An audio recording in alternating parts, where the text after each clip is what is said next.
Two presenters, please welcome Leonardo DiCaprio and Benicio del Toro. What's up? The headlines today are absolutely electric, and this lineup is pure chaos in the best way. First up, Jason and Travis Kelce are going Hollywood. Their New Heights podcast just scored a blockbuster guest list with none other than Leonardo DiCaprio and Benicio del Toro stepping into the mix. But that's not all. Rumor has it Taylor Swift is dialing back her over-the-top cheering at Chiefs games. Not because she's any less supportive, but because there's a bigger plan in motion, keeping the spotlight balanced between her and Travis.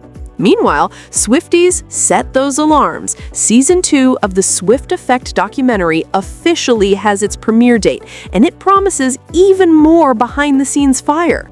Still, while Taylor shines on screen, whispers from insiders claim Travis is feeling the heat.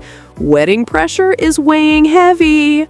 Vogue is already circling her bridal photos for what could be the most iconic cover of the decade. And just when you thought it couldn't get spicier, Mama Kelce is stirring the pot, dropping some very unsubtle hints about wanting grandkids now that the engagement news is out. He's always had Travis number one. I do know. Listen, and right now, Mom has Jason number one because he has kids. That is true. She has said that. She has made that comment. She's put some pressure. Jason and Travis Kelce are proving they're not just NFL legends. They're Hollywood magnets.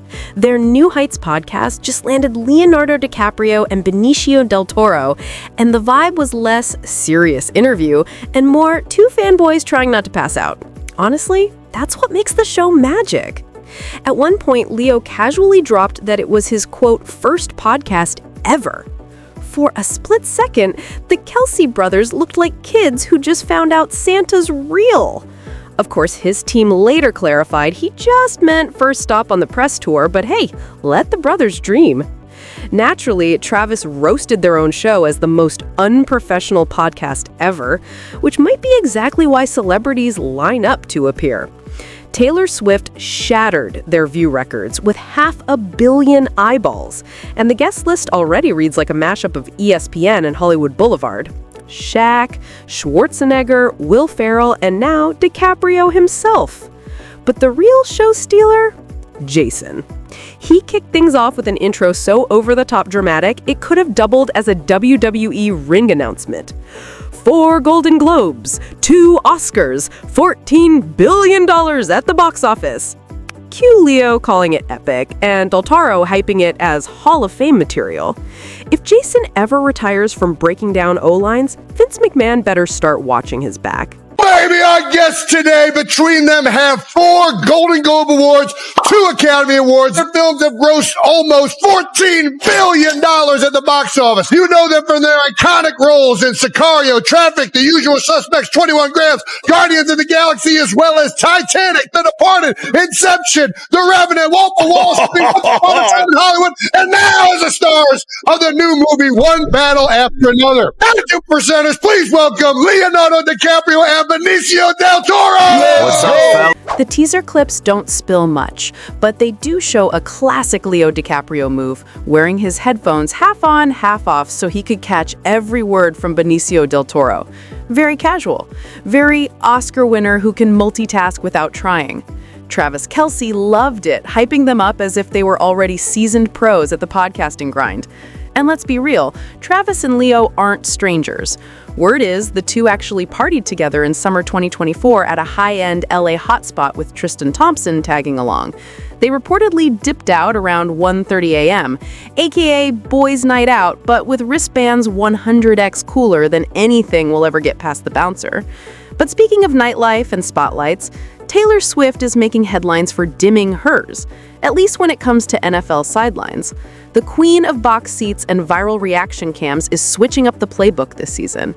After Travis's shaky fourth quarter against the Eagles, some critics rushed to blame the relationship, as if his tight end skills were somehow intercepted by Taylor's red lipstick. That noise made Taylor rethink the whole cheerleader role. Insiders say her new strategy is no coincidence. When she first stormed Arrowhead last year, she was basically the main event. Broadcast cameras gave her more airtime than Travis's touchdown replays. Fast forward to 2025, and she's ghosting the Jumbotron on purpose. Some fans even swear she ninja slipped into a Chiefs game earlier this month incognito. If that's true, give her an Oscar for stealth mode. But here's the kicker. It's not about safety or avoiding paparazzi. It's about protecting her peace and her relationship. After 2 years of flashing cameras and endless debates about her effect on Travis's game, Taylor is dialing it back, not fading out, just choosing when and how to shine. With the engagement official, Taylor Swift and Travis Kelce are making one thing clear. The circus stays outside the stadium. The Chiefs are chasing another Super Bowl ring, and the last thing Travis wants is for post-game pressers to morph into Taylor Swift Q&As. Sources say he's locked in on the football ring, not the diamond. And Taylor? She's determined to not be the scapegoat if the Chiefs fall short. So instead of front-row chest bumps and viral Jumbotron cameos, she's shifting into quiet supporter mode, cheering from the sidelines of life, not Arrowhead. But just when you think Taylor's stepping out of the spotlight, boom, she's back in it, on her own terms. Season 2 of The Swift Effect has its premiere date locked, and Swifties are treating it like New Year's Eve. The new season drops alongside her latest cultural juggernaut, the album The Life of a Showgirl. Because, of course, Taylor can't just dominate one lane at a time. Season 1 already showed how she turned her brand into a money-printing empire while still making fans sob with a wave in the parking lot. It even scored her a Daytime Emmy nomination because, naturally, it did. At this point, she probably has a storage unit just for awards she forgot about. Season 2 kicks off with a new era, diving into how Taylor flipped the script on the entire artist-audience media game. Imagine Taylor playing 4D chess while the rest of the industry is still fumbling with checkerboards. With voices from fans, podcasters, and media insiders, the doc lays it out. She didn't just bend the rules, she rewrote them. And spoiler alert, they're not changing back. Meanwhile, Taylor's pulling all this off while wedding planning and syncing her schedule with Travis's NFL grind. Insiders joke her Google Calendar probably looks like a NASA mission plan. Travis, on the other hand, is showing the strain. During the Chiefs-Giants game, cameras caught him going full Hulk mode on Andy Reid after a missed field goal. Reid shoved, Kelce barked louder, and the moment instantly went viral. Fans compared it to their old Super Bowl sideline spat, except this time the internet's convinced it's wedding stress that's blitzing harder than any defensive line. Think about it. NFL season, podcasting duties, endorsements, acting gigs, and planning a wedding with the world's biggest pop star. That's not a plate. That's an overloaded buffet. That's not just a plate Travis Kelce is carrying, it's an entire buffet. And lately, the cracks are starting to show. Insiders say there's a sharper edge to him these days, and his stat line against the Giants didn't help. 4 catches, 26 yards, numbers that look more like a backup's warm-up than Kelce's usual fireworks. Add in the fact that every move is now under a microscope thanks to his engagement, and it's like he's playing against paparazzi instead of cornerbacks. Which raises the question, if September looks this stressful, what happens when it's tux fittings, rehearsal dinners, and walking down the aisle season? One insider even joked that the real 2-minute drill might be making it through the vows without fumbling the ring. And speaking of rings, Travis has another pressure blitz coming his way. Vogue wants their wedding photos. Bad. The fashion Bible is practically foaming at the mouth over the idea of Taylor Swift as a bride and Travis as his Super Bowl champ groom. Imagine it. Global pop icon, NFL superstar, Rhode Island mansion straight out of a Nicholas Sparks movie, and a dress guaranteed to break the internet faster than an iPhone drop. Vogue knows that combo is publishing's version of a Hail Mary touchdown. They've already dangled everything: creative freedom, full editorial control, even a shopping spree with Taylor's favorite designers. One insider called it their ultimate get, which in Vogue speak basically means we'll sell our souls and maybe a kidney if that's what it takes. But here's the twist. Taylor doesn't need Vogue. This is the woman who re-recorded her entire music catalog just to prove a point.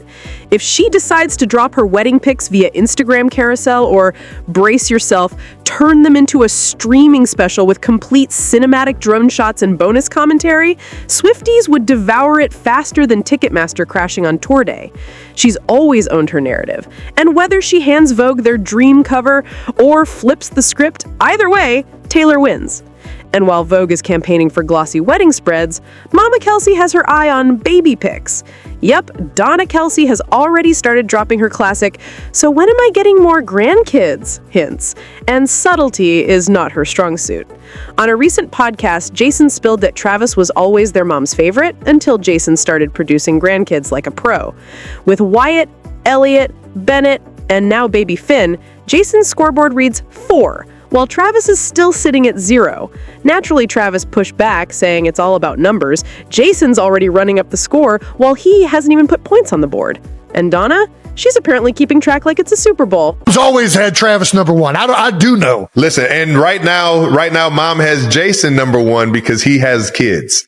That is true. She has said that. She has made that comment. She's put some pressure. Jason didn't even deny it. He admitted their mom flat out plays favorites depending on who's delivering the grandbabies. And just to crank up the awkward meter, Deion Sanders jumped into the conversation and roasted Travis, asking when he's finally going to start building a team of his own. Waiting on, dog. So what you waiting on? You know, like I tell my kids, I know we've had some close calls. I told my kids. Travis dodged that question like a cornerback in double coverage, refusing to take the bait. But let's not forget, Mama Kelce already stirred the pot a few weeks back when she reposted a comedy skit joking that Taylor's uterus is aching and it's baby time. She unshared it quickly, but the internet screenshotted it faster than a Swiftie refreshing Ticketmaster.